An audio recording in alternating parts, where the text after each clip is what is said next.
Please welcome from Florida, Senator Marco Rubio.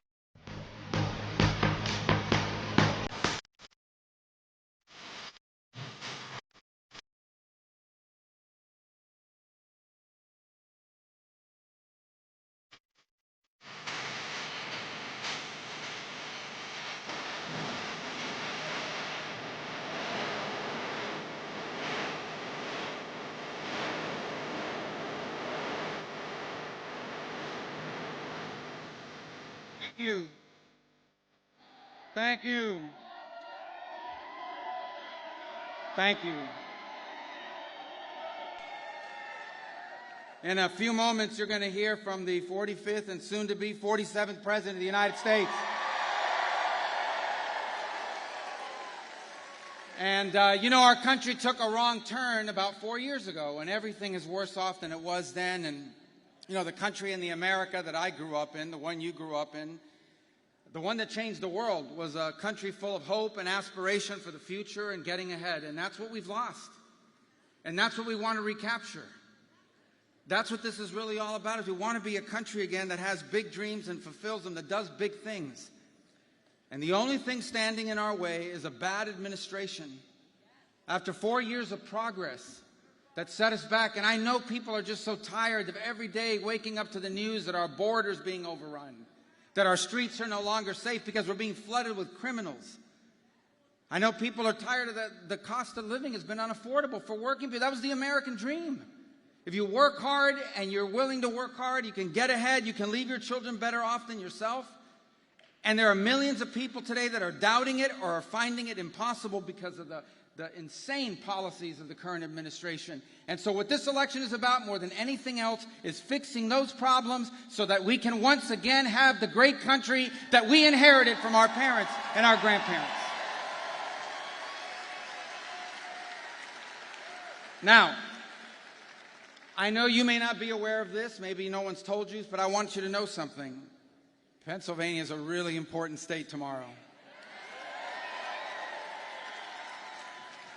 The whole country is going to be watching you and what's done here and what happens here, because it's going to determine not simply the outcome of this election, not just the next 4 years in our country, but I honestly and deeply and truly believe it'll help determine what kind of country our children, our grandchildren, and future generations of Americans will inherit.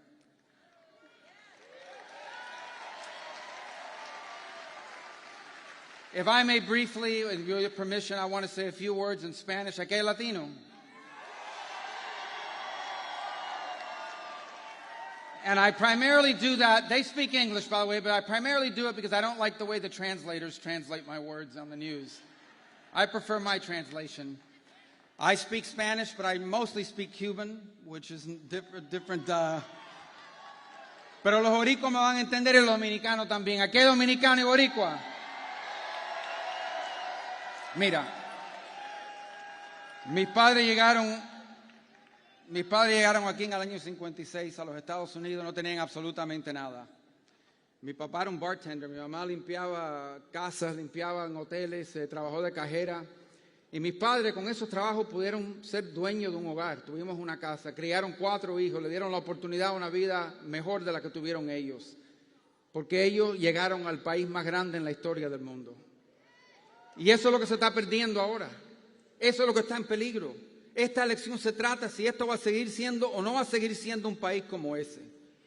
Y un país también que ha sido infiltrado. Aquí, mira, ¿cómo yo voy a estar en contra de inmigración? La inmigración legal es algo positivo para el país. Pero lo que está pasando ahora es un descontrol y un caos total que está poniendo en peligro a nuestras comunidades y no puede seguir este descaro, esta falta de respeto a la seguridad de este país y de nuestras comunidades.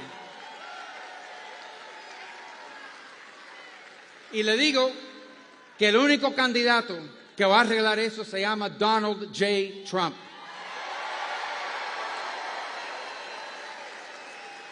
El único candidato que va a decir que a la hora adelante ustedes van a ser su prioridad. No mandar trabajos a otros países, no mandar a factorías a otros países, no preocuparse de las necesidades de personas de otros países, incluso criminales que vinieron. Estos son criminales no porque son inmigrantes, son criminales porque eran criminales en sus propios países y ahora quieren venir aquí a destrozar comunidades y amenazar al pueblo.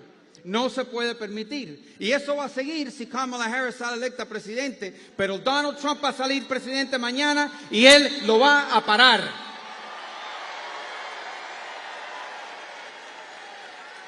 All right. Spanish sounds more passionate, right? Be honest, it sounds more, you know. But I basically told them the exact same thing. My parents came here from Cuba in 1956.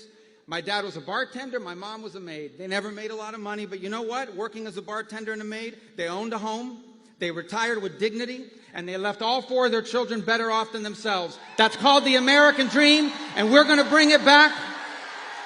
We're going to dream big again as a country, as a nation, as a people, united from every background, from every part of this country. We will come together, and tomorrow we will make the 45th president, the 47th president, and together we will make America greater than it's ever been. Thank you. God bless you. Thank you.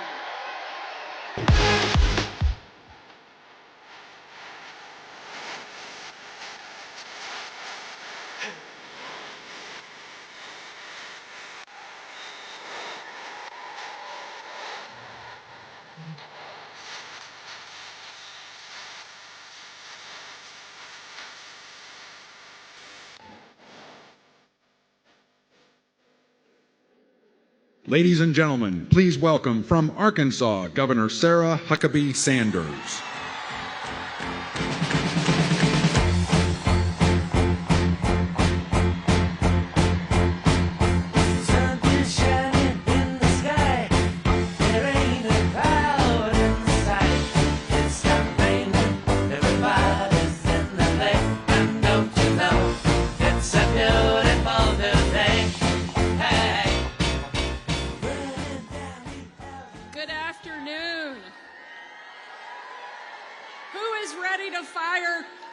The Biden-Harris administration and bring Donald Trump back to the White House. It is an honor to be here with you today and help celebrate and make sure we get Donald Trump across the finish line and take him back to the White House tomorrow night.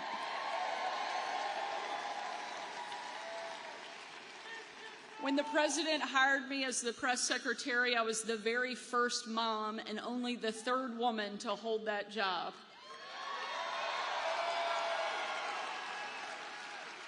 And when the left relentlessly attacked me, kicked my family out of a restaurant, called me vile, unfit to be a parent, not even human,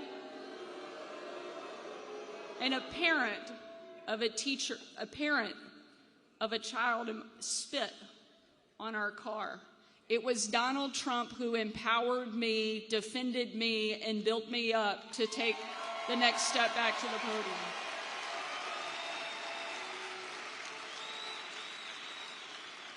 The left loves to talk about empowering women, but they can't do that when they can't even tell you what a woman is.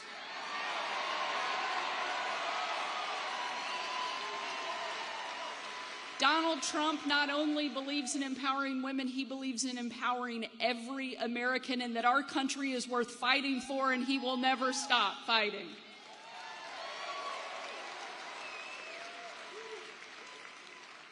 Over the course of the 2.5 years that I worked alongside and for the president, I traveled with him all over the world.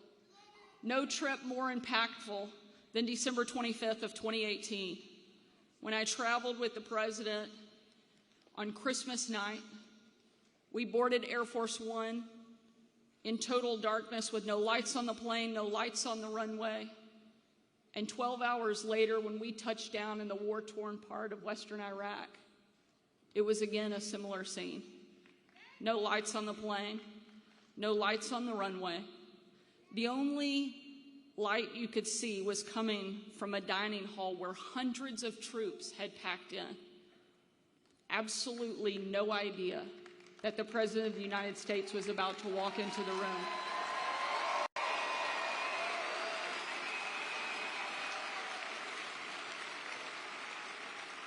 And when he did, a sight and a scene and a sound that I know I will never forget unfolded. You had men and women from every part of the country, every race, every religion, every demographic you can imagine represented in that room. But in that moment, in absolutely perfect unity and in one voice, they chanted over and over and over again, USA, USA, USA.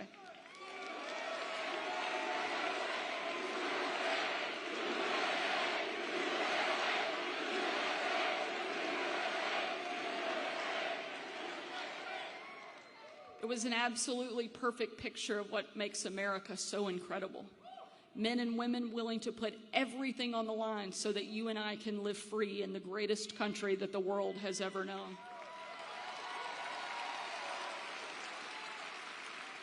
And we had a president who understood that and was willing to fight for it as well. One of the young soldiers yelled from the back of the room, "Mr. President, I re-enlisted in the military because of you." And he said, "And son, I'm here because of you." An incredible moment.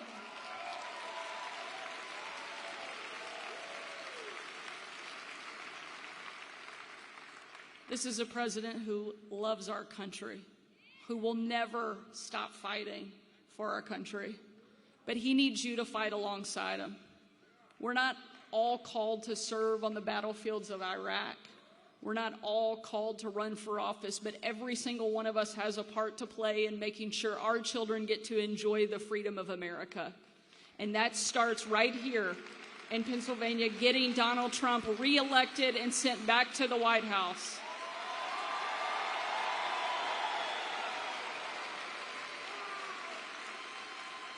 Donald Trump is the fighter that our country needs at a time when we need it the very most. No pressure, Pennsylvania, but the entire country is counting on you to show up and show up big. Let's make sure we send Donald Trump back and we make America the best it's ever been. Thank you so much.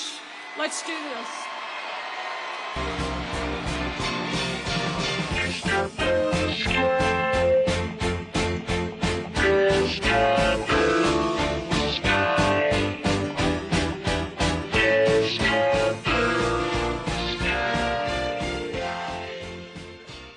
Ladies and gentlemen, please welcome Eric Trump.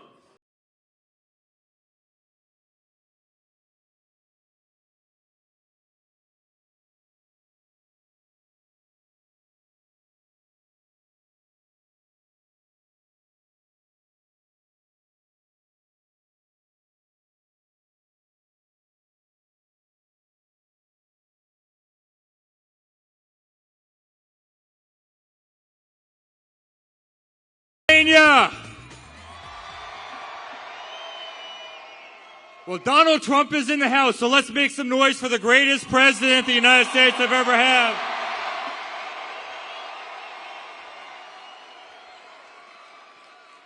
Guys, they have done everything to try and take him away from this country. They have tried to do everything to take him away from our family. And tomorrow, we vindicate ourselves, all of us. I have truly never been more proud of an individual in my life. I really mean that sincerely. The guy has more vigor. The guy has more energy. The guy has more backbone than any person I have ever seen before. I mean, the guy just doesn't stop. He doesn't stop. Well, we love you too. We love you too. Thank you, my man. Guys, they tried everything. They tried the Russia hoax. They tried dirty dossiers. They impeached him the first time. They impeached him the second time. They went after his Supreme Court candidates. They tried to take away his First Amendment right. They took him off of Twitter. They took him off of Facebook. They took him off of Instagram. They raided his home. They raided Melania's closet. They raided Barron's room. They subpoenaed me 111 times. When that didn't work, you know what they did? They tried to take him off the ballot in Colorado. Then they tried to take him off the ballot in Maine. When that didn't work, they weaponized every single AG and DA around the country to go after him, to criminally prosecute him. And you know what? When that didn't work, some madman tried to take his life. And the whole time, guys, he stood up and he said 3 simple words: fight, fight, fight.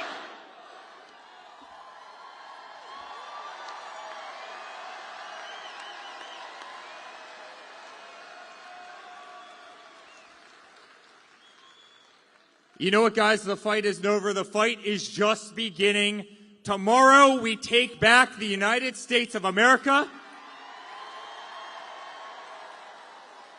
We restore all the things we love: the greatest economy, the greatest constitution, love of the American flag, love of the Second Amendment, love of family, love of God.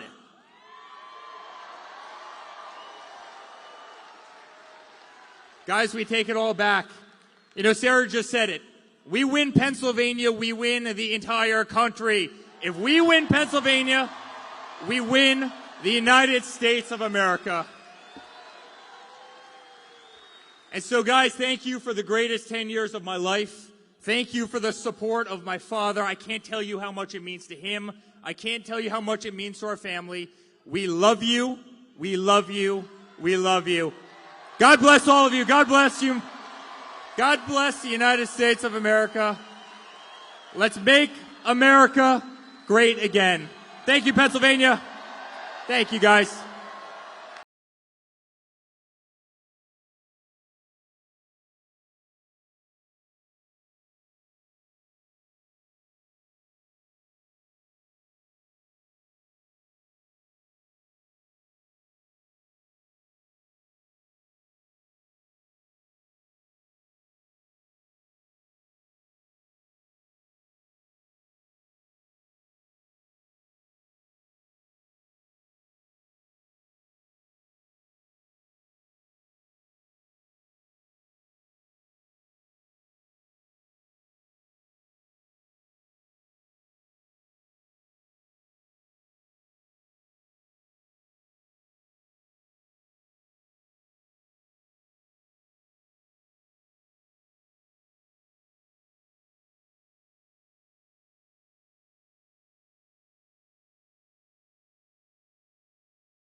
Happen to our children. Ultimately, the only thing that will save our country is if we choose to love our kids more than we hate each other. What is going on here is deeper than politics.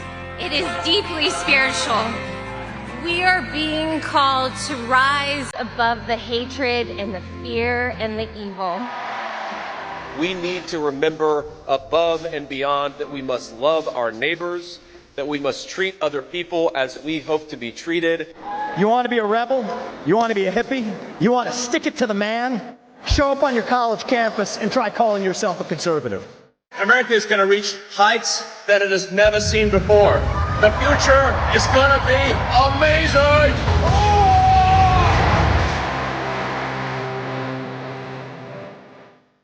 Don't you want healthy children? Don't you want a president that's going to make America healthy again?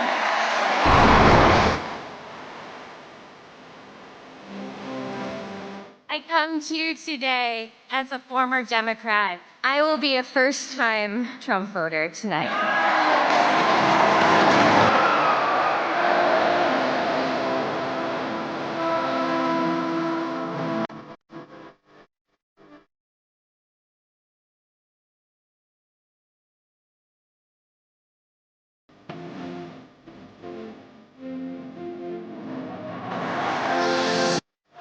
The people dreamed this country, and it's the people who are making America great again.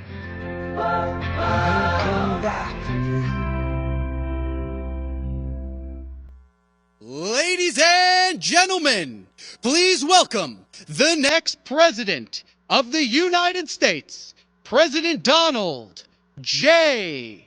Trump. And I'm proud to be an American.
Well, thank you very much, everybody. This is a great honor. We're on the 2-yard line, not the 5-yard line. 2 days ago, we were at the 5, now we're at the 2. But we have to turn out and vote tomorrow. We're going to vote. But we're right there, and then we're going to do something, a term you've never heard of, make America great again. That's what we're going to do. So hello to Pennsylvania, a very special place. I went to school here, as you know. I spent a lot of time here, have a lot of friends here, and I'm thrilled to be back in this beautiful Commonwealth with thousands of proud, hardworking American patriots. Great people. Great people. You built this country, I have to tell you, you built this country. You're going to save this country, too. You're going to save it. Because, you know, if we win Pennsylvania, not me, if we win Pennsylvania, we win the whole ball of wax. It's over. It's over. So I'd like to begin by asking you a very, very easy, simple question. Are you better off now than you were 4 years ago? With your vote tomorrow, I will end inflation. I will stop the invasion of criminals coming into our country. And I will bring back the American dream. You're going to have the American dream back. What a shame what they've done to our country. They have destroyed our country, but we're going to get it back and fast. We're a nation in decline, but that will not be long, believe me. And after 4 years of economic suffering, we will create the greatest economic boom the world has ever seen. They're all coming back. All those companies that left us with the jobs, they're all coming back. Think of this, though. We're just one day away. Oh, we've been waiting for this. I've been waiting 4 years for this. And so have you. And so have you. We've all been waiting 4 years. One day, you gotta show up. I don't want any money. I don't want anything. Just show up and bring your vote. And if you have somebody else that got a little lazy, bring that person too. Say, Jim, you got to get off the damn couch. Come on. We got to make America great again, Jim. We're just one day away from what will be the most important political event in the history of our country. But you have to get out. We have to vote. Just show up and vote. I'd love to, really, what we should do is swamp them. Just swamp them tomorrow. You know, we have a massive lead. I don't even like telling you that, to be honest with you. We have a massive lead. First time ever, a Republican was leading by a lot in early vote. It didn't happen. The Republicans would always be way behind. They believe in going on Election Day, so we're going to let you go on Election Day, right? But they waited till the end, always. Democrats would always have hundreds of thousands of votes, and then you either catch them or you don't. You never know what's going to happen. But Republicans have never been in the lead, and not like this. It's a big number. So we have to just get out. You know, the ball is in our hand. We're at the 2-yard line, maybe the 1-yard line, but it's in our hand, and we put it over that. It'll be the biggest event maybe in the history of our country. And let me tell you, it will be also something much more important than that. It's going to save our country, because our country is in trouble. But that's all you need to know. And another thing you want to know is Kamala broke it, and I will fix it, and fast.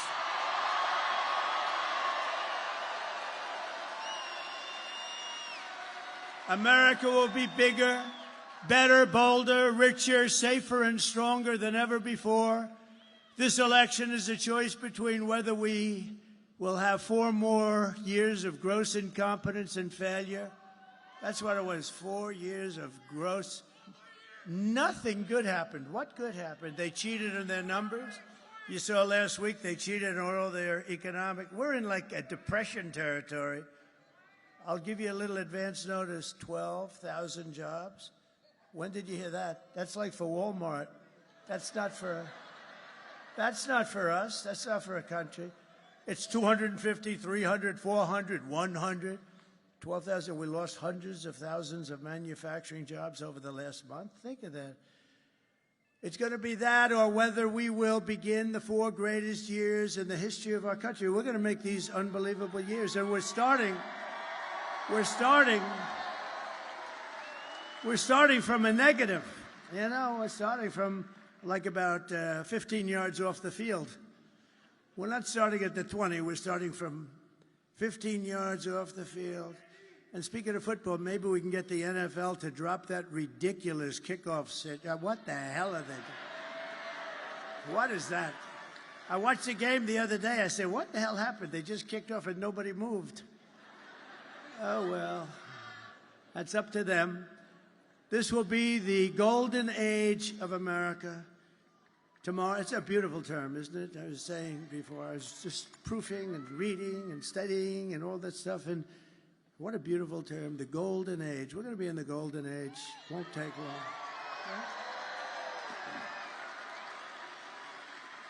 So tomorrow you have to stand up and tell Kamala that you've had enough. You're not going to take it anymore. You're the most incompetent vice president we've ever had. And Joe Biden was the worst president in the history of our country. Kamala, you're fired. Get the hell out of here. You're fired.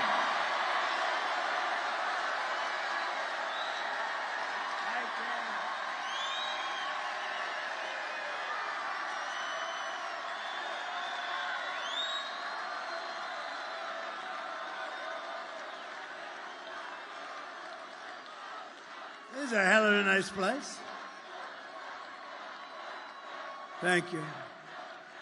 With your vote, we're going to win Pennsylvania, and we're going to defeat Kamala and those radical left, what they're doing to our country.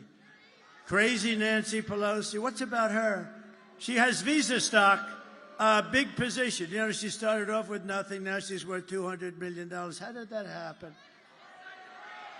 So she has Visa stock, and she sells her stock the day before it was announced that Visa's under major federal investigation. I don't know. I wonder, do you think she had any insider information?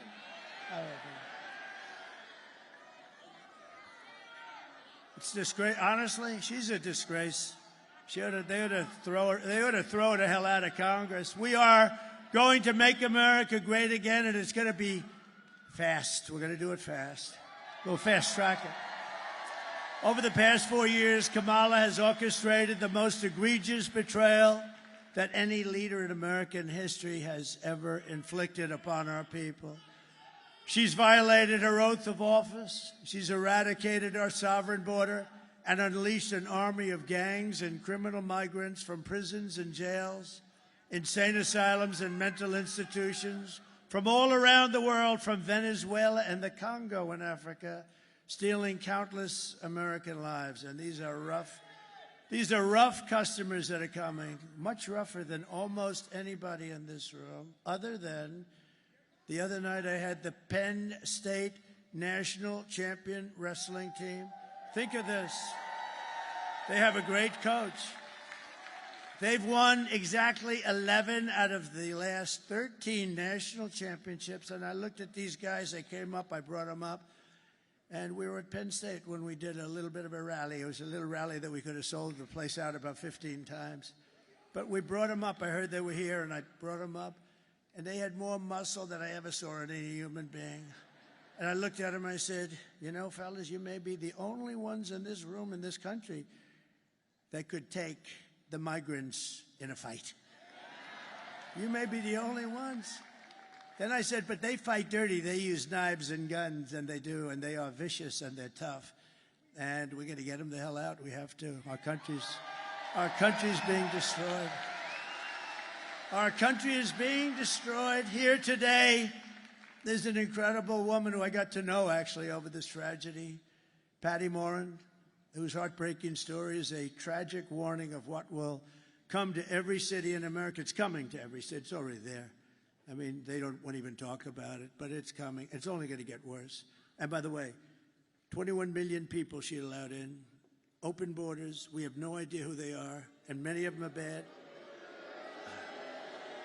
If she ever won, I hate to even mention the concept, she's incompetent.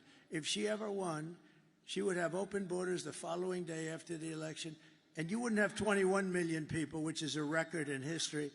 You would have 221 million people coming over the next 4 years. And you could forget about your country. You would have no chance. Patty's wonderful daughter, Rachel Morren, was a 37-year-old mom of 5 precious, beautiful children. Rachel lived in Maryland, 1,500 miles from the border. Last year, while Rachel was out on a run, she wanted to always stay in good shape. Right near her home, she was brutally raped and murdered by an illegal alien who was led into the United States by the ridiculous open borders policy of Kamala. The savage who committed this heinous crime first killed another woman in El Salvador before walking across Kamala's open border. Come in and please come in. We'd love to have you into the United States. Isn't that wonderful? He then attacked a 9-year-old girl and her mother in a home invasion in Los Angeles, beating the hell out of both of them before murdering Rachel. Patty is really special. I got to know her. We had lunch together, and she's a very great woman. She said, like, look, there's nothing you can tell somebody when that happens. You can't say, oh, well, time. I don't know. Sometimes time's good. Sometimes it makes it worse. I've had them say it's worse now than it was 10 years ago. But Patty's a fantastic person. I'd love to call her up. She'll say a few words about her beautiful daughter. Please. Patty?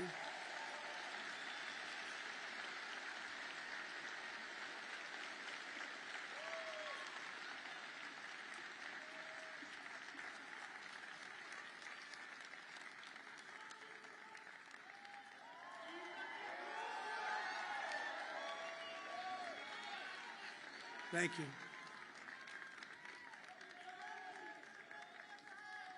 Thank you.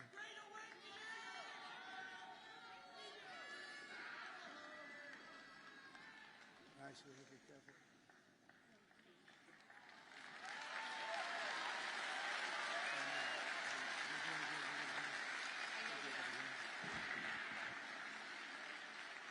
Thank you. Rachel, if you knew Rachel, everybody in our town knew Rachel. They loved her. She was a tiny little Spitfire. She was like 5 feet, 5'2". She loved her children. She was very dedicated to them. She was a small businesswoman. She worked very hard to support her children.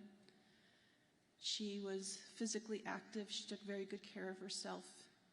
And after she passed away, we did a walk in our town. And we had over 2,000 people come out to the walk. And of the people that came out to the walk, they said to me, I didn't know her personally, but we bought coffee at the same place. And she always said hi, and she always had a smile. I had on the walk people that had immigrated into this country. And one of them that really touched my heart was a tiny little Cuban lady. She had left her country and had come here for safety reasons. She had just had 2 knee replacements, and her daughter knew my daughter, but her daughter had to work that day.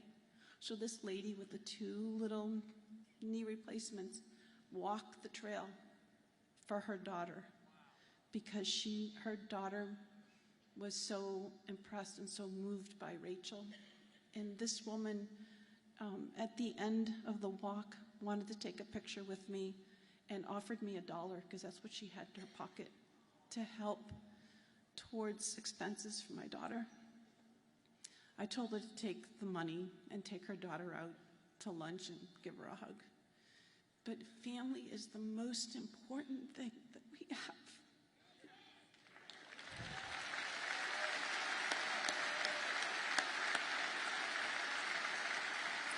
There's a proverb, and the proverb says, when a righteous man reigns, the people rejoice.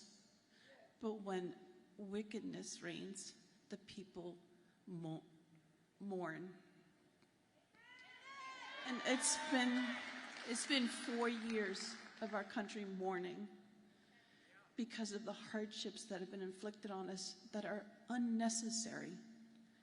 Totally unnecessary. So thank you for allowing me this time.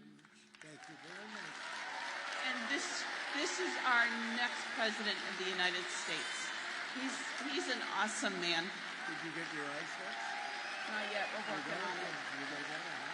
Yeah, we are. Thank you, sir. Thank you for this honor. It's an honor to be there. Looking down, right? She's looking down. Look at the crowd, how they love you. Yes. Yes. The girl's looking down. You're going to make me cry. Mm-hmm. You're going to make me cry. Thank you. Come on, let me walk you out.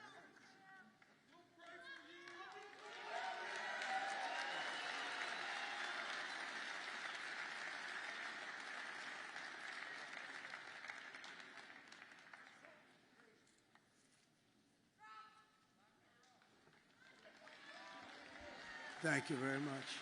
Thank you, Patty. Great woman, really an incredible. How do you do that? I don't know. She did something that's very hard to do. I couldn't do it, I don't think. Very hard to do what she just did so beautifully, too.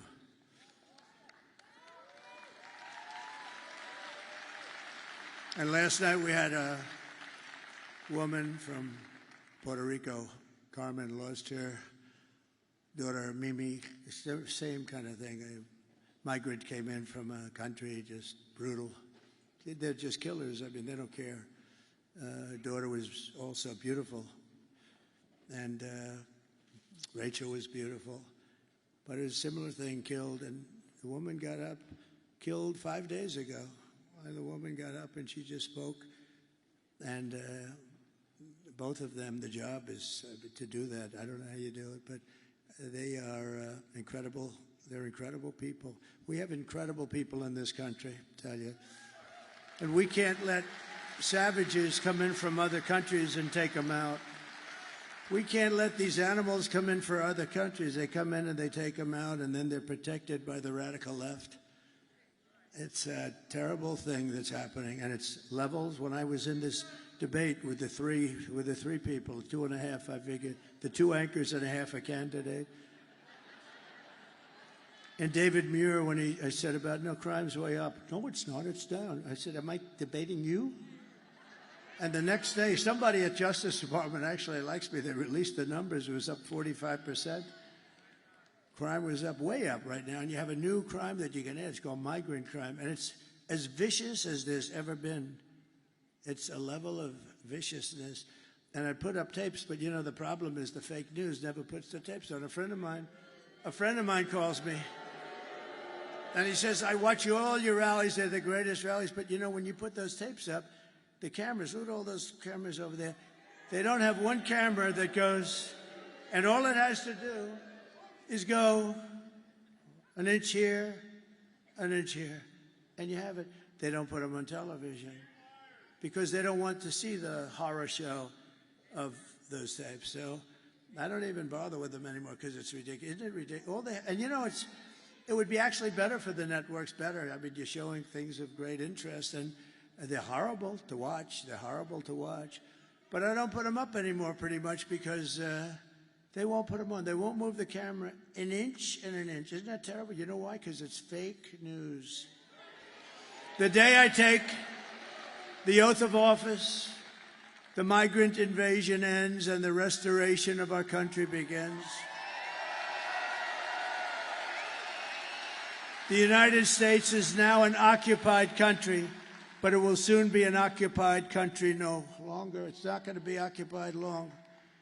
If you had the tapes, you'd see where they take over apartment complexes in Aurora, Colorado. I hope Colorado votes. You know, Colorado, the governor, is a weak, ineffective guy. He's a radical left lunatic, and he's petrified of the people.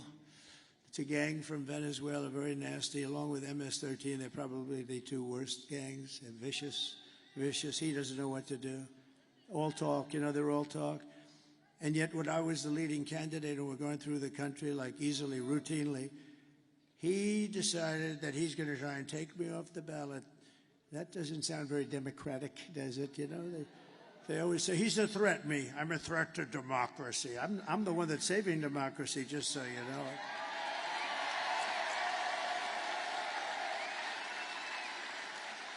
And this weak, ineffective governor got his attorney general to push it, and they tried to take me off the ballot. It went through a whole court system, and the Supreme Court of the United States, and it was very important that they did this. They voted 9-0, including the 3 justices that sometimes would maybe not vote for something like this. I have respect for them. They voted 9-0. You can't do that. You just can't do that. You have to take them out with the ballots. So that was great. It's it. And the people of Colorado at the time, see, time flies and now people forget about it. But at the time they did polls and they were doing, Trump was going to win Colorado, not traditionally a swing state, but they were furious. And the Democrats were actually more angry than the Republicans. It's pretty amazing. November 5th, 2024 will be Liberation Day in America.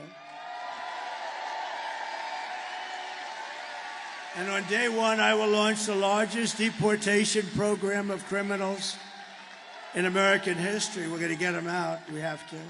Dwight Eisenhower has the record. He was a very moderate kind of a guy. He was a good general.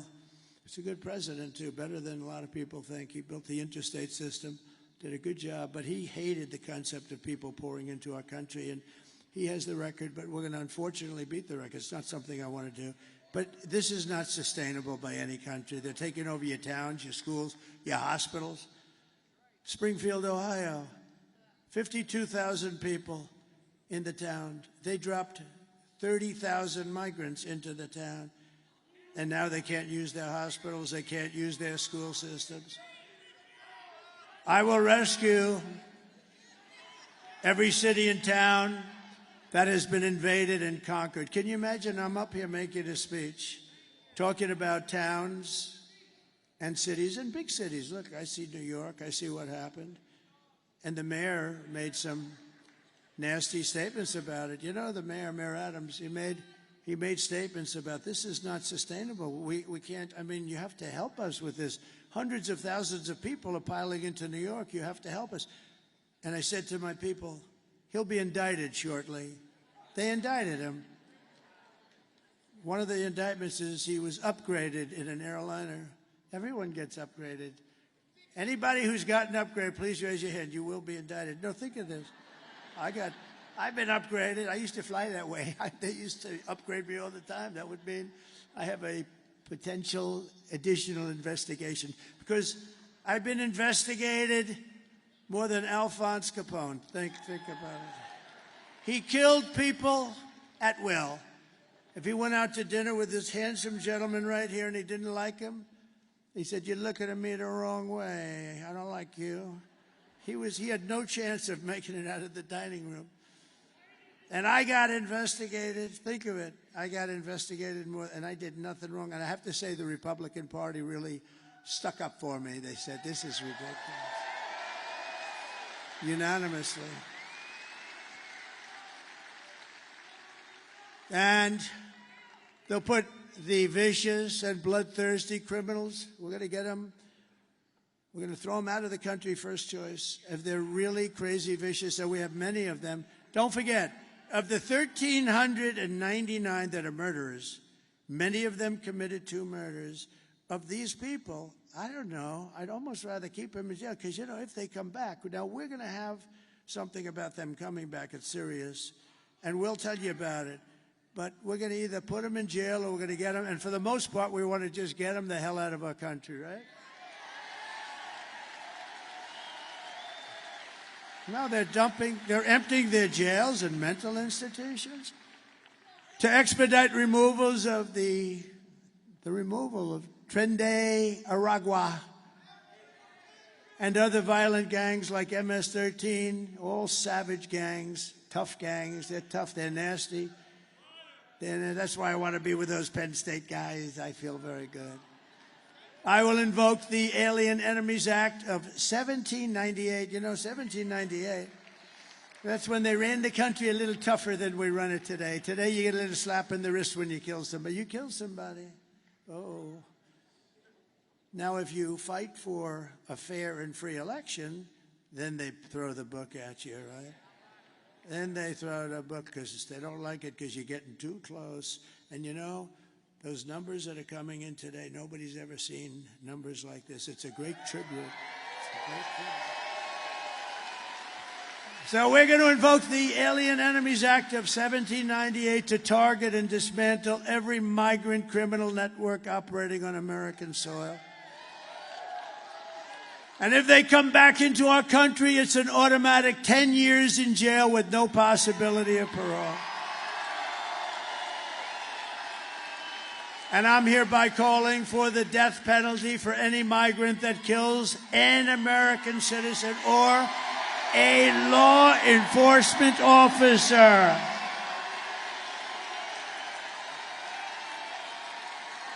You kill our citizens or you kill our law enforcement officers, you know, we have to protect them. They're in a dangerous situation.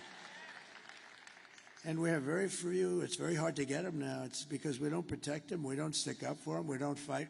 I mean, we end up taking away their pensions. We end up taking away their house. They end up losing their families. We're going to fight for our law enforcement officers. Being a policeman used to be one of the most sought-after jobs in the country. Today, it's not. I visited a wonderful young family in Long Island. The door opens to a car and bullets start firing out. He's not allowed to do anything. He can't, you know, just horrible. It's very dangerous. And we're going to have it so they're going to want to be cops again. We want to be policemen. My father always said, don't ever use the word cops. That's not respectful. It's a little different than it is nowadays. Can you imagine? Because my father had respect. Our family had always great respect for policemen. I'll never forget, I said to my father, Dad, the cops around here do a good job. Don't ever use the word cops. They're policemen. At that time, it was mostly policemen. Now it's policemen and policewomen. It's good. But that's a different, there's a whole different thing. We're going to bring it back to exactly like my father felt about him. He had total respect for them, and they did a great job. And you couldn't even get on the force. The standards were so high. Everybody wanted to be a policeman, or then, as it kicked in, a policewoman, and they're doing a great job. And I will immediately ban all sanctuary cities in the United States of America. We will secure our borders, and we will also rescue our economy, because our economy is in a mess. And I've seen it for a long time. I'm very good at that stuff. I'm very good at that stuff. I've been talking about it for a long time. Scott Bessent, one of the smartest people on Wall Street, has been talking about it. In fact, he said the only reason the stock market's up is because everyone thinks Trump is going to become president this very year. Maybe the top guy on Wall Street. 4 years of Kamala have delivered nothing but economic hell for American workers. You know that. Her inflation disaster has made life unaffordable and cost families over $30,000 in higher prices. It's the cost. People tell me all the time, I actually talk to a lot of people. It's hard to believe. If I'm in a group, I say, come here, what do you like the best? Well, my groceries are they're always talking about groceries and the cost of cars, the cost of everything. The cost of anything. It's all inflation that they created. They created it so stupidly with screwing around with my energy policies. I had oil at $1, I thought it was 87. I was corrected by the government. It was $1.84 a gallon. Think of this. And today you're at $4 and $5 and actually going up. It's going to go up a lot. By the way, the day after the election, if something bad happens, you'll see oil at 10, 12, 15, because these crazy people are trying to force electric cars down your throat. And we like electric cars, but they're not for everybody. And by the way, Elon Musk is incredible, what he's done. What he's done. Do you know where he is right now? He's in Pennsylvania fighting for the election. He's campaigning, Elon. That 22-story rocket ship last week, did you see that? It's coming down. I say, oh, no, it's going to crash. Look at the gantry. It's coming too sharp. Stop it, stop it. I didn't know it was him. I figured it was him because he's so far advanced. You know, who else could do this kind of stuff? Anyway, this thing's coming down. It's wrong angle. And then all of a sudden, you know, it really looked like it had the whole deal was going to collapse, the gantry. That's the thing that holds it up. So it's coming down. And then all of a sudden, wow, you know, massive flames of fire and jets and everything comes pouring in from the left and pushes it over. And then it drops gently down. And then those two big arms come out like you're hugging your baby. Just grab that thing and put it gently down. Put it gently down in the pad. And it was a beautiful thing to see. See, now in the old days, I would have said, hugging something else, and I would have thought that was so smart to say. And then the fake news would be writing stories about it for 2 weeks. So we don't give them those opportunities quite as much, but it was more fun, but we don't give them those opportunities. Just days ago, we had but you know, Elon, really, we have to be thankful that he gave for the horrible hurricane that did such a big number on numerous states, but North Carolina got hit badly. I mean, they were really hit. And I was there. I was very early there, actually, and then came back, and I met with a very good person, one of the head people in North Carolina. He said, "Sir, you know Elon Musk, don't you?" "Yeah." He gave me the nicest endorsement. He said, "If you don't win, if Trump doesn't win, this whole country is going to be no good. It's going to be no good." And it won't, because their policies, these radical left policies, will be Venezuela on steroids. That's what's going to happen to us. And I said that years ago, if that ever happened. Now, we can't let we got to get these people the hell out of office because they're bad. First of all, they're incompetent, but they're bad. But he said, "Sir, could you do us a favor?" What? He makes something called Starlink. I said, "What's Starlink? Tell me what Starlink." It's a communication system, because all our wires are buried underwater. You had to see this. Areas that never saw water are now lakes. I mean, nobody's ever seen a hurricane. This was a real sort of a water-destructive hurricane. There's never been anything like it in terms of the amount of water put out. It literally areas that were almost like they never saw much rainfall or anything. They're now these giant lakes. And the destruction and the death. A lot of people died, and, you know, people don't know that, but a lot of people died. There are people still missing. He said, "We have no communication. We're cut off from the mainland, and we need Starlink, and we can't get anyone on the phone because, you know, it's a very popular thing." So he explained it, what it is, and I called Elon. I said, "Elon, you have to do me a favor. North Carolina and parts of Georgia are really in bad shape, and they have no communication. You have to get your Starlink, whatever the hell it is, Elon. I don't know. I don't care, but you got to get some. And if you don't mind." And so I'm talking to him. And you might have heard this. I told it a couple times. I'm talking to him. And I get a note that the man from North Carolina was, "Thank you very much, sir. The Starlink is all being taken care of. It just happened." I said, "Wait a minute."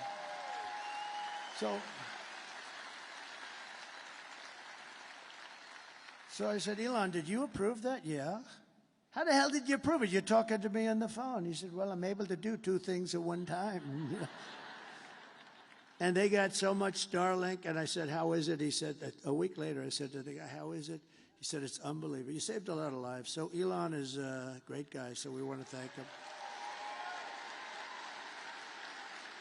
Just days ago, we had the worst jobs report in modern history. This is the one. I always said, I don't want to be Herbert Hoover. I don't want to be Herbert Hoover. And I've been talking to you about this is going to happen. And I think we can now say it's in the process of happening. So normally you see all these jobs, everything, hundreds of thousands of jobs, just because of the size. And they just announced Mike. You'd be amazed at this. Mike, look at our Mike. Look at him. He lost all that weight. He looks so handsome. Stand up. Mike Pompeo. Stand up, Mike. You look so handsome. Wow. Man, I'm going to ask him, how the hell did he do that? That's good. Good. That's great. But I just said, 12,000, and this is an unbelievably, like an unthinkable number. I've never heard of a number that low. I've never heard of it. It's been decades. And I heard that, and then I heard 30,000 private sector jobs were killed in a single month, and nearly 100,000 manufacturing jobs have been wiped out just since the beginning of the year. 100, and those manufacturing jobs are gold for us. Those are the people that make the product. 150,000 Americans joined the unemployment rolls in October, and nearly 250,000 people dropped out of the labor force. Did you ever hear numbers like that? That's like a depression. And I've been saying the D word. I don't like to say it, but I've been saying the D word, the depression. Then they did something even worse than that. A few months ago, they fraudulently claimed that they had 818,000 jobs created, that they created 818,000. That was good, but that just brought us up to normalcy, so it wasn't a big story. Because now all of a sudden, instead of being down 818, they were like normal. And when in fact, none were created. It was a fraud. And the papers refused to write about it as a fraud because they're fake. And it was a total lie. They thought they'd be able to get away with it through the election. They didn't want to have this information come out before the election. See, and I look up to this guy. Thank you very much. Because this would, in normal times, right? This would, in normal times, be a disqualifier. Do you know she's using my term now? Do you believe it? She uses everything I do. She uses even Saturday Night Live. They copied. They copied. Think of that. Oh, she was great. They copied my routine. I did it a long time ago. They copied the same routine. I didn't. I think I did it better. Actually, I think anybody could have done it. I think anybody could have done it better, Dan. Right? But fortunately, there was a whistleblower on the 818, and I thought it was an amazing thing. So it got released, and now to add to it further, they've just revised other past reports, jobs reports, down by 112,000 other fake jobs were reported. For almost 1 million fraudulent jobs were created, and it all got released right now in front of the election. One day, I mean, it was 3 days that we heard about it, but we're talking about it now. And normally this would be a disqualifier. This would be, you wouldn't be able to even run for office. Meanwhile, 100% of the net jobs created in the last year have gone to migrants. They haven't gone to American citizens. Did you know that? These are depression-type numbers, and that's where we're heading if she's elected. You have a depression. I don't mean like a recession. I mean a depression with a capital D. Under my leadership, we are quickly going to turn this economic nightmare into an economic miracle. We're going to do great things. You are.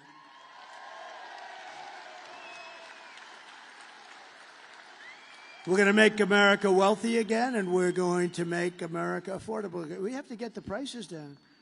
I told the story this morning. A woman goes up to a counter in a supermarket with 3 apples. It was reported somewhere, and it's just like, this can't happen in this country, and brings them up, 3 apples. An elderly woman brings them up to the counter, and she realized that they're too expensive, and they've gone up so much from the last couple of months. And she takes one of the apples back to the refrigeration section and walks back, and she buys 2 apples instead of 3. This shouldn't be happening in the United States of America. So we're just one day away from the best jobs and biggest paychecks and the brightest economic future that the world has ever seen. But you must vote. Kamala's plan will impose the largest tax hike in American history and raise taxes on the typical American family by at least $3,000 a year. And this is the only politician I've ever seen. You know, she's a very low IQ person. You know that. I want to have a smart president. I don't want any more. We had 4 years of these guys.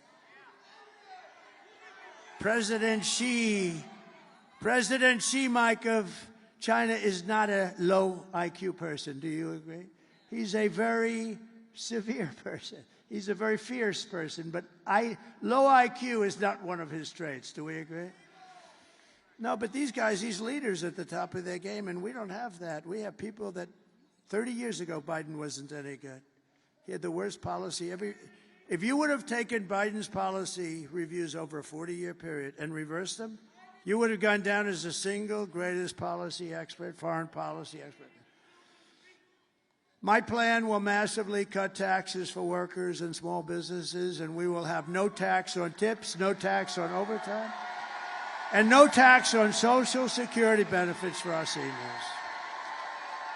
Kamala will crush Pennsylvania energy workers, and she's going to ban fracking. By the way, don't let this happen. Her whole life she's against anything coming out of the ground. She likes the wind, the wind. It kills all your birds. That doesn't work. That's the most expensive energy in the entire world. And then after 10 years, when it rusts out, they don't look too good. So she wants to ban fracking, and she's going to ban. That's 500,000 Pennsylvania jobs. There's no way that you can vote for that. That's your biggest industry. You got a lot of stuff under there. It's going to come out, and it's clean and nice and good. And you're doing great things for the country because the country uses it. I will end Kamala's war on energy, and we will frack, frack, frack, and drill, baby, drill.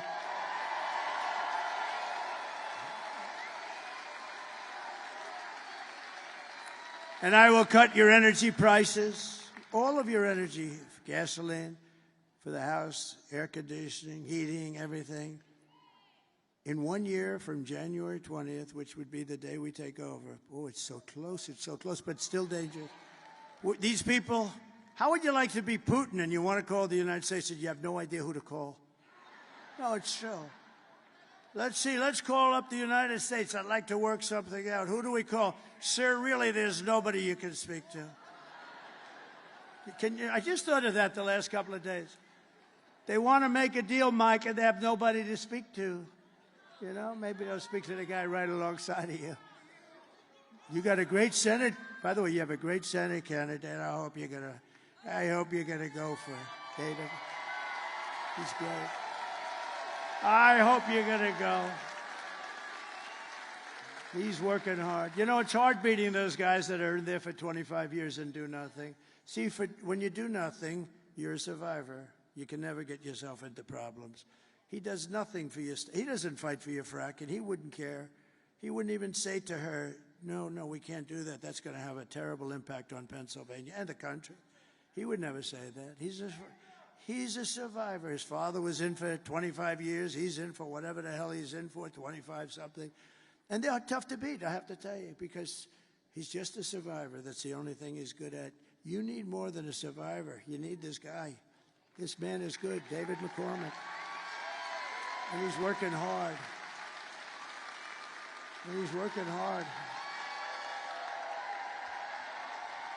Get him up here. Come on, David. Come on. We got to get him. David McCormick. And I tell you, I've known him for a long time. He was a winner in school. He was a great soldier. Everything was good. Everything was good. You have a chance to get somebody outstanding. And what you have now is not outstanding. Thank you, sir. Thank you. All right, Keystone State. It's going to happen right here. It all comes down to here. We have a choice. We have a choice between strength, that guy who said fight, fight, fight, and weakness. We have a choice between common sense policies and a radical liberal agenda. You have a choice between a senator who's going to fight with this guy for change or the status quo. We've got to win this election. It's the most important ones of your lifetime. President Trump's putting it all out there. I'm putting it all out there. We need you to do everything you can do to take our country back.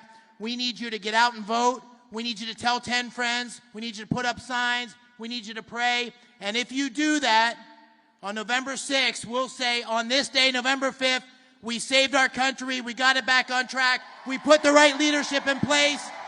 And we made Pennsylvania great again. Thank you.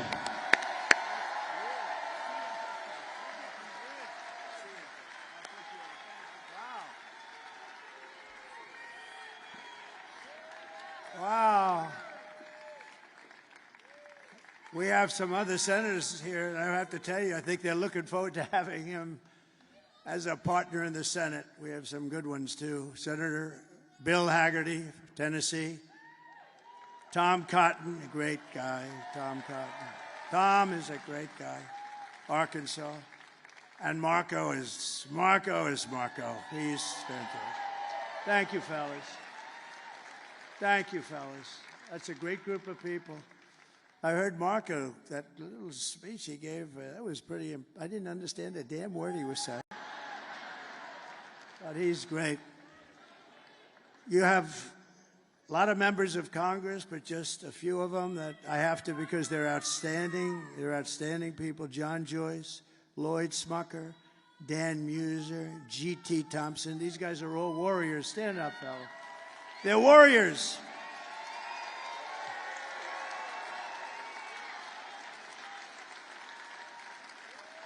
They are warriors. And Arkansas Governor Sarah Huckabee Sanders, she's doing a fantastic job.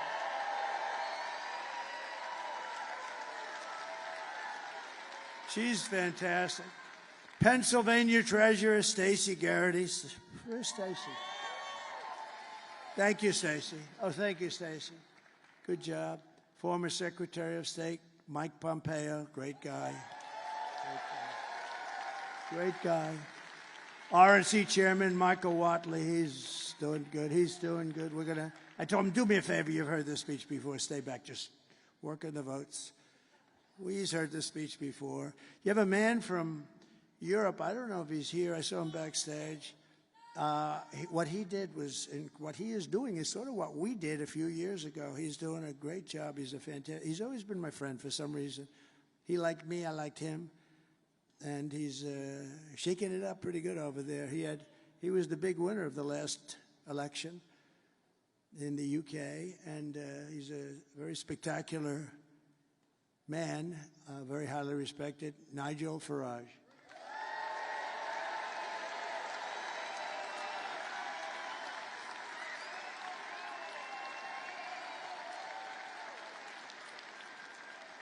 He's a little bit of a rebel, but that's good. You know, that's good. Don't change, Nigel.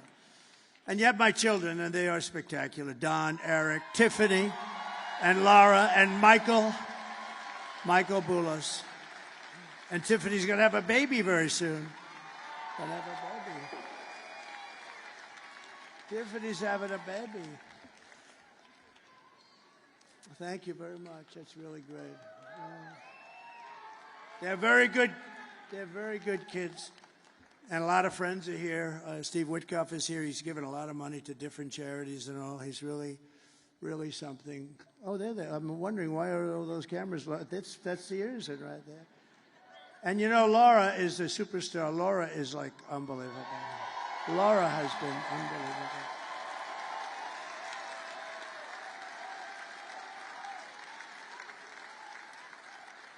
Laura, you know, she was born and really loves the place, North Carolina, and she can't hold it against her, right?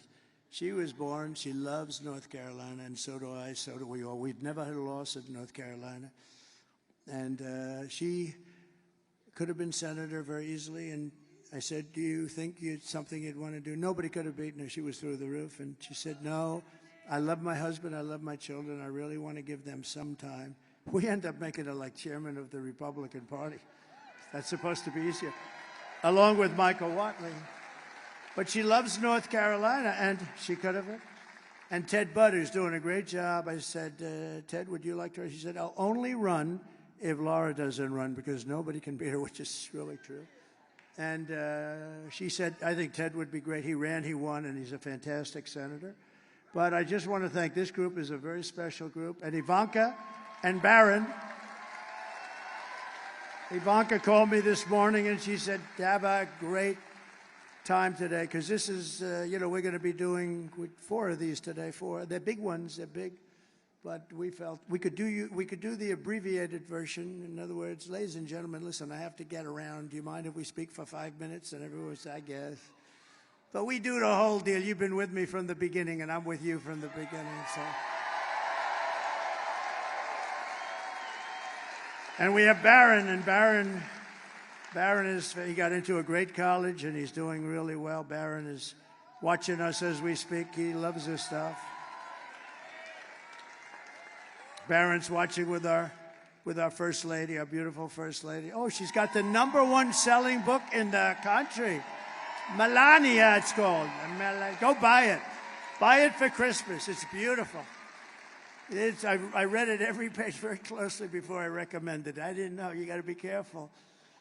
Now, she wrote a great book, a #1 bestseller on the New York Times list. You know, for Trump to get on the #1 bestseller on the New York Times list, most people would consider it like virtually impossible, and she did. So that means she sold a hell of a lot of books. And so go get Melania. But Barron and Ivanka, say hello, and I want to thank you very especially. This is our last time now for forever. Well, we started this. Think how sad. We started this, right? And we started it really as a family unit 9 years ago. We've had the biggest rallies, the most spectacular rallies in the history of politics. It's the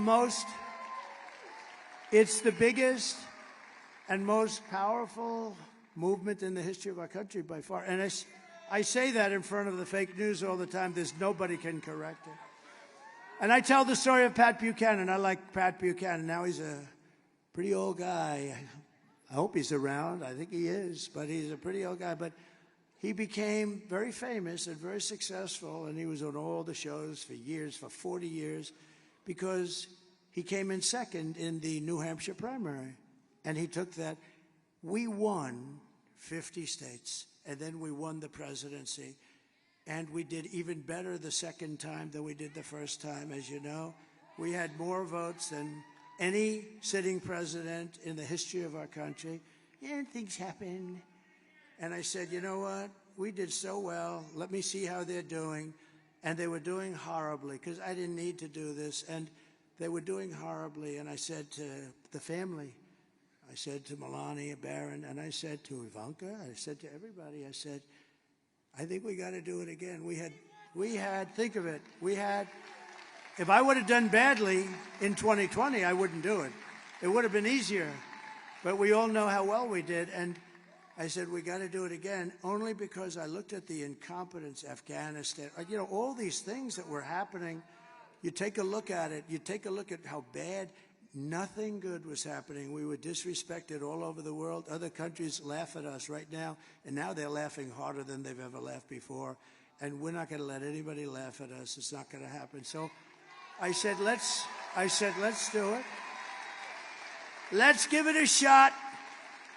And now the people that it was, you know, quite contentious, because you had some people, but now those people are real friends of ours again. And we have a party that's very well united. And most importantly, we're going to show up and vote tomorrow. And if you do, you're going to win. I mean, you know, the ball's in our court. You know, as they say in athletics, the ball is in our court. All we have to do is get out and vote, and we walk away with the greatest political event in history, but much more important, it's going to be the event that saves our country. Okay? So, thank you. Thank you, everybody. Thank you. Thank you. They're really good kids. They're really good. That's not to say that I didn't have little difficulty with them on occasion. Especially Don, but no, I'm only kidding. No, good speeches, good job. Thank you, kids. I'll see you later. Good. Thank you very much. And your father, thank you. Thank you. I didn't know what was happening. I saw all these cameras turned. I say, why are those cameras being turned away from me? What's going on? But, you know, in a way, they've become stars. They're just great. They're great people. And, you know, they do it because they love the country. They love it. Thank you very much, all. Thank you.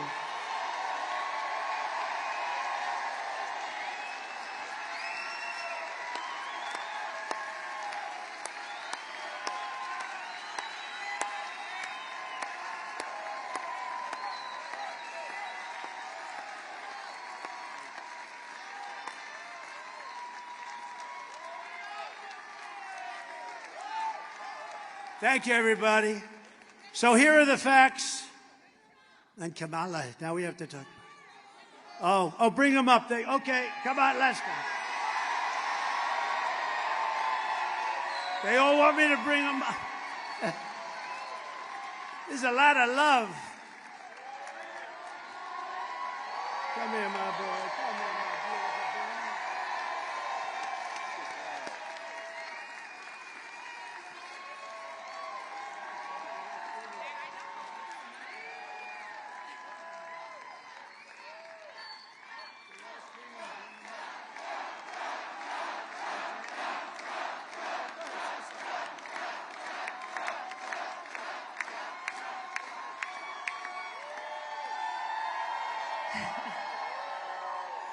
We are 24 hours away from sending the greatest president this country's ever seen back to the White House. And I just want to say how much love we truly feel from everyone in Pennsylvania, but truly across the country. You guys are our family. We love you. God bless you. We are here fighting by your side, not just now, but forever, because we are so blessed to live in the greatest country on earth, the United States of America. We love you guys. Thank you.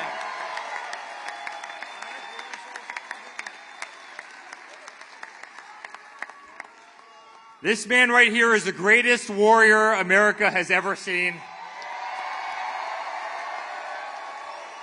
And our family is so damn proud of him. We will fight on this stage for as long as we're here. We're always going to fight for the greatest country in the world, which is the United States of America. Let's go win this, Pennsylvania.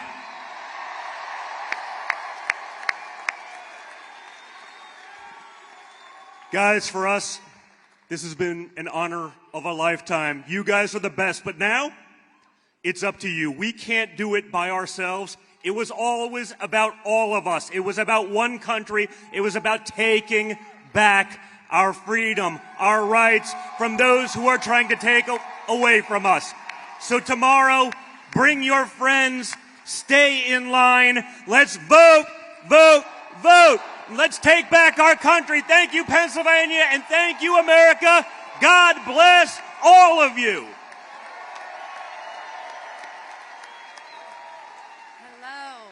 We love you, we support you, and my father's here fighting for you, and he's never going to let you down. So please vote. Let's get this country back on track. Thank you so much.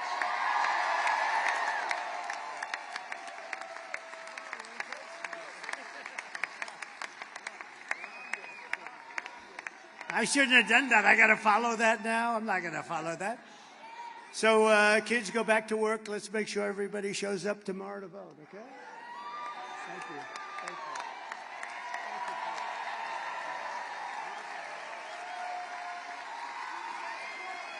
you. Beautiful job.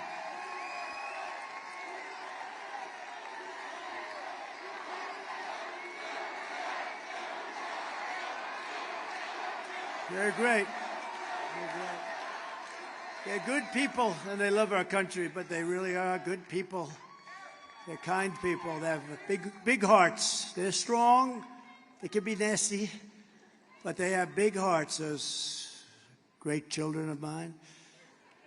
So here are some of the facts. Kamala is a radical left Marxist rated even worse than crooked Bernie Sanders and crazy Bernie Sanders. I don't know, do I call him crooked? I'd say probably crazy, maybe for him is a better term. And Pocahontas herself. Kamala destroyed our economy. She was an original creator of defund the police movement, and therefore anybody who wants to defund the police even for one day, and she was there for a long time, is not worthy of being president of the United States. We need our police. We want to get our police back. We want to indemnify our police when they're unfairly charged. Kamala vowed to abolish ICE. She pledged to confiscate your guns. Would anybody like to give up their gun? No takers? I didn't think so. And endorsed a total ban of handgun ownership. You know that. She even called for free sex changes for illegal aliens in detention. All at taxpayer expense. And perhaps, worst of all, she lied. She never worked at McDonald's, okay? Never worked. No, she never worked there. I was there for 15 minutes. That's 15 minutes more than she worked there. And I have to say, those French fries are really good when you get them right out of that fat or whatever the hell they cook it with, fat. I don't know if it's good for you, but they are really good. In conclusion, with your vote tomorrow, we are going to fire Kamala and we are going to save America.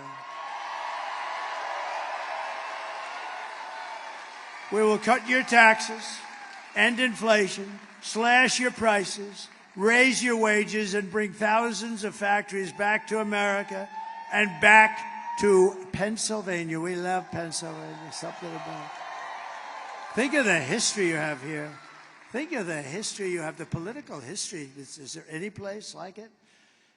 And this is a big one because think of this. Put this, add this with all of the other things that are, you know, for so many years famous by Pennsylvania and what you've done and how you fit into history. We win Pennsylvania, as I said. We win Pennsylvania. We win the whole bag of wax. We can have another one. We'll put that one on top. Let's try putting that one on top. They're pretty big. We have to. But this will be one of them. This will be one of the truly big events in the history of our country. So why don't we have Pennsylvania be there for that? That'd be beautiful, on top of all the things we did. Because remember, we gave you the largest tax cuts in history, the largest regulation cuts in history, rebuilt our military, defeated ISIS, had no new wars, gave you right to try, the great, incredible thing that's saving thousands of lives, right to try. You don't have to go to Europe or Asia or just go home and die. If you have no money, you go home and die. You have the right to try new age medicines without having any problems, saving thousands and thousands. We gave you so much, and it's an honor. It's an honor, really. We will build American, we will buy American, and we will hire American. I will end the war in Ukraine, which would have never started if I was president.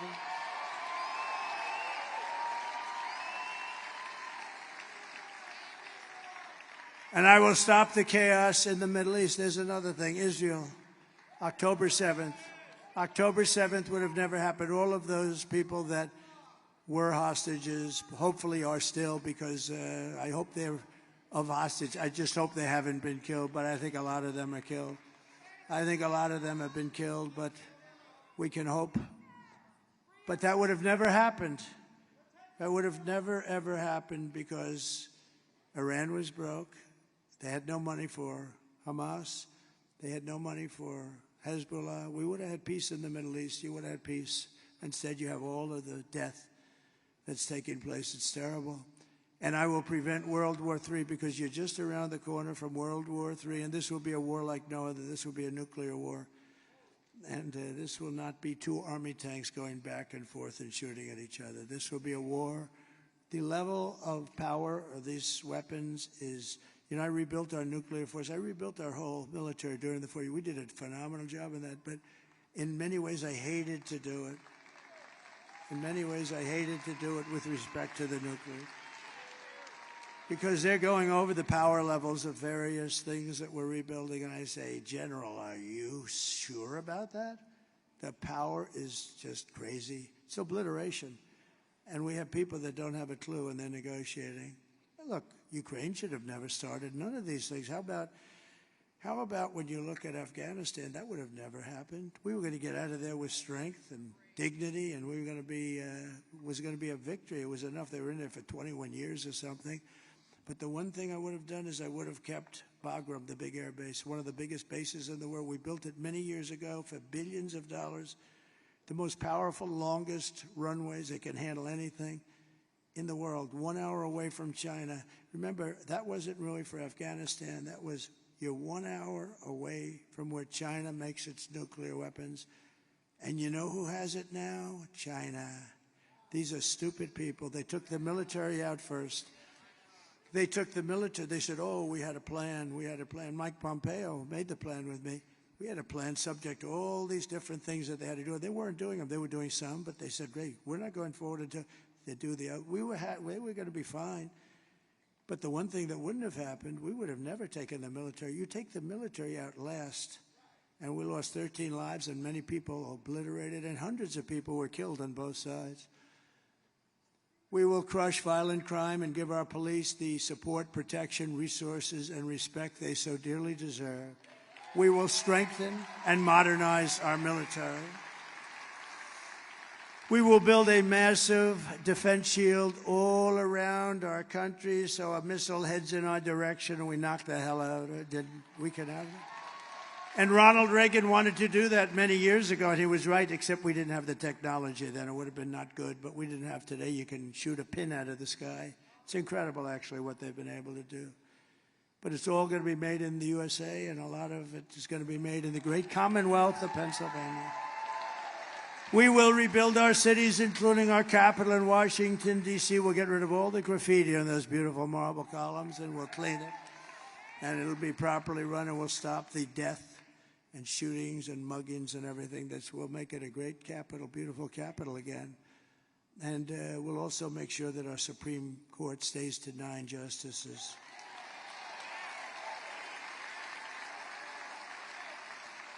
We will teach our children to love our country, to honor our history, and to always respect our great American flag.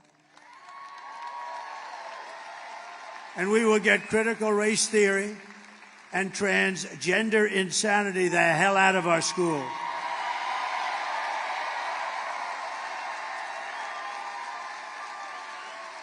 And we will, of course, keep men out of women's sports. Every time I say those last two things, and I may add the open borders. Can you imagine they're trying to defend open borders? Open borders, who would do that? We're the party of common sense, okay? We're really the party of common sense. But when I say open borders, we're going to close the borders, you know, you say, can you imagine you actually have to say that? What the hell? I mean, who the hell wants open borders where criminals from all over the world can just walk into our country? These are crazy people, or they hate our country, or they think they're going to get these people to sign up and vote. I guess maybe that's it. But it's not defensible. But think of the last two. The transgender insanity. It's taken over. And, you know, nobody's ever come up to me and said, I'd like to talk to you about that. I've never had it.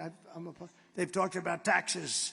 They've talked about economic development. They talk about or the last one, men playing in women's sports. Nobody's ever come up. With all the people, I deal with hundreds of people. I deal with people. I go into crowds. I ask them because I get better opinions from you than these crazy consultants they have for a fortune. But I've never once been said, sir, we have to do something about keeping men in women's sports. I've never had the question. I don't know. It's such a big subject. Nobody's ever asked me the question before. Can you imagine? Can you imagine? Go back 10 years and say that a president from 10 years from now is going to be up there defending the fact that men should not play in women's sports. People would say, you're crazy. That'll never happen. Did you see the two boxes? Did you see the two boxes? They were men. They transitioned into womanhood. And they fought a very good Italian. They have women's boxing in the Olympics. And they fought a very good Italian young lady. And boom, she got hit with just a left jab. She went back to her corner, so I've never been hit like that. This was just like a defensive. Oh, they could fight Iron Mike, I'll tell you. Iron Mike would say, this is not a good thing. I know Iron Mike, and he's a great guy, Mike Tyson. A great guy. He's a good man. Hey, Mike's been through a lot, but he could fight. Let me tell you, that guy could fight. But can you imagine Mike? Oh, he says, put Mike in the ring with Kamala. That would be interesting.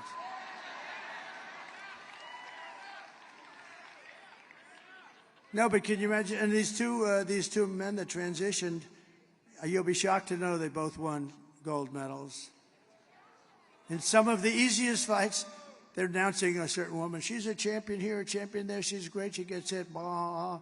That's the end of the champion stuff. It's so unfair. So ridiculous. And it's very demeaning to women. I think it's horrible. I will defend religious liberty. I will restore free speech. And I will defend the right to keep and bear arms, our Second Amendment. And I did. They didn't touch it. After years of building up foreign nations, defending foreign borders, and protecting foreign lands, we are finally going to build up our country. We're going to defend our borders, and we're going to protect our lands and citizens. And we will stop illegal immigration once and for all. We want people to come into our country, but they're going to come in legally. That's all. We will not be invaded. We will not be occupied. We will not be overrun. We are an occupied country. Can you believe the things I'm saying up here? We are an occupied country. Take a look at Colorado.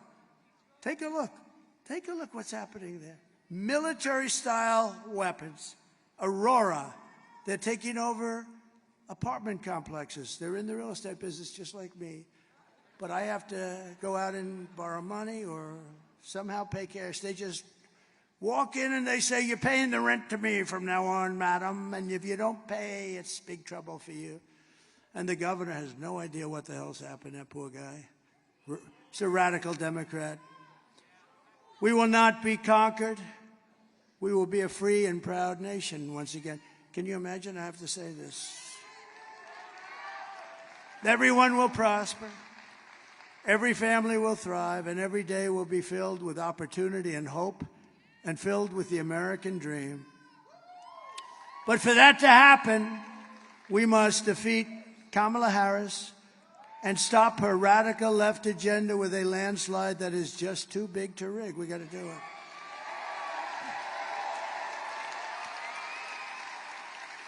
So you need to get out tomorrow and vote. That's it. This is it. We're going to get together again, but it's going to be different. It's not going to be a rally. It's going to be applause for what we're doing. It's going to be better. Because these incredible rallies, and there may have been like 900 of them, a tremendous amount. This is over 9 years. Many, I know we celebrated 507. I remember 507, it was a few years ago. I think it's got to be close. I don't know, whatever it was. But it's hundreds and hundreds, and they've been flawless, right? Every once in a while I'd make a little aggressive statement that people didn't like, but you know. Don't forget, I'm rarely on the teleprompter. Isn't it nice to have a president that doesn't have to be on the teleprompter, right? Right, Dan? That guy, look at that guy. Stand up. That guy, he's such a good guy. You better bring him home because he has worked so hard in the election, Dan Muser. He's worked so hard.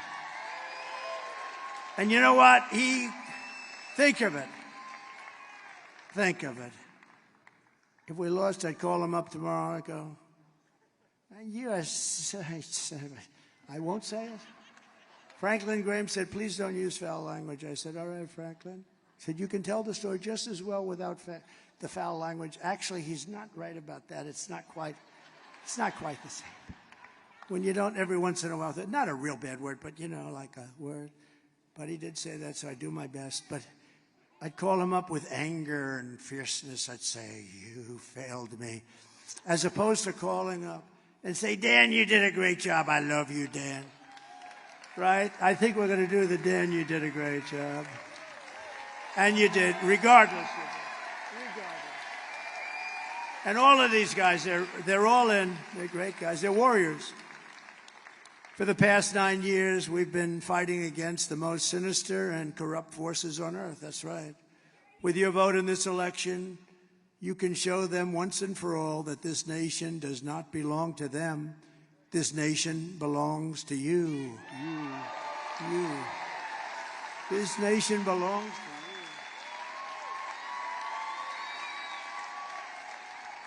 It was hardworking patriots like you who built this country. And tomorrow, 4 years we've all waited for this. 4 years of rallies, good ones and bad ones, but we didn't have any bad ones, I don't think. We had no bad ones. But 4 years, think of it, 4 years, and now it's tomorrow. Tomorrow it's hardworking patriots like you who are going to save our country. All of this was to really, all of these hundreds and hundreds of rallies were to put us in position to do something great for our country. This is, in a way, the harder part. Honestly, beating all these people and fighting all of these people, going through the lies and the vicious statements about you and your family and everything. But all of that was worth it. It puts us in position to now be able to do the job. And we're going to do a great job for everybody, for 100% of the people. We're going to do it for Democrats, for liberals or progressives if they prefer, which they do prefer. But we're going to do it for independents, and we're going to do it for everybody. We're going to do it for everybody. And you're going to be so proud of your vote. I really want you to look back and your family to look back. My dad, my mom voted for Trump. It was the best thing that they ever did. That's what we want. Otherwise, we've made a mistake. And we felt the love. We would have never done this if we didn't do so well the second time. We did better the second time than we did the first time, if you think. After all we've been through together, we stand on the verge of the 4 greatest years in American history. We really, something. With your help, we will restore America's promise, and we will take back the nation that we all love so much. We are one people, one family, and one glorious nation under God. We will never give in, we will never give up, we will never back down, and we will never, ever surrender. Together we will fight, fight, fight, and win, win, win. November 5th will be the most important day in the history of our country. We're going to turn it around. We're going to turn it around very fast. You're going to be very proud. And together we will make America powerful again. We will make America wealthy again. We will make America healthy again. We will make America strong again. We will make America proud again. We will make America safe again. And we will make America great again. Thank you, everybody. Thank you. Thank you, Pennsylvania. We'll be back. God bless you all. God bless you all. Thank you. Thank you. Thank you very much, everybody. Thank you very much.